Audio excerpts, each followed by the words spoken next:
Garuda Express, an international courier service. ఇన్నాళ్ళు cinema అంటే Hollywood అనుకునేవారు. అలాంటిది ఓ తెలుగు సినిమా హాలీవుడ్ సినిమాలను సైతం వెనక్కి నెట్టి వసూళ్లు సాధిస్తుంది. ఓ బాలీవుడ్ సినిమా ఇండియాలో సాధించినన్ని కలెక్షన్లు చైనాలోనూ సాధించి ప్రపంచ సినిమాకు షాక్ ఇచ్చింది. ఒకటి మనదైన బాహుబలి సినిమా అయితే రెండోది దంగల్.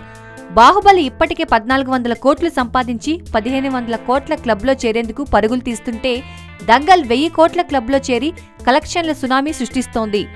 ఇవి భారత్లోనే కాదు, హాలీవుడ్ ప్రాబల్యం ఉన్న అన్ని చోట్ల ఇదే తరహా కలెక్షన్ల వర్షం కురిపిస్తుండడం ట్రేడ్ పండితులను కూడా ఆశ్చర్యానికి గురిచేస్తోంది. అమెరికా బాక్సాఫీస్ వద్ద బాహుబలి 2 ఇప్పటికే 123 కోట్లు వసూలు చేసి ఆల్ టైమ్ రికార్డ్స్లో 3వ స్థానంలో నిలిచింది. Hollywood super hit movie the సర్కిల్ను కూడా వెనక్కి నెట్టడం మరో షాక్. మరోపక్క చైనాలో మే 5వ తేదీన బాలీవుడ్ నటుడు అమీర్ ఖాన్ నటించిన దంగల్ విడుదలైంది. రిలీజ్ అయిన 4వ రోజుకే ఓవర్సీలో అత్యధిక కలెక్షన్లు సాధించిన చిత్రంగా దంగల్ ఓ అరుదైన రికార్డును సొంతం చేసుకుంది.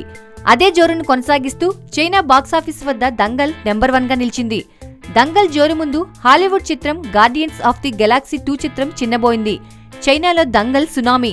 తాజా గణాంకాల ప్రకారం చైనాలో దంగల్ 385 కోట్లు వసూలు చేసింది. ఈ సినిమా భారత్లో వసూలు చేసిన మొత్తం కంటే కేవలం 2 కోట్లు మాత్రమే తక్కువ కావడం గమనార్హం.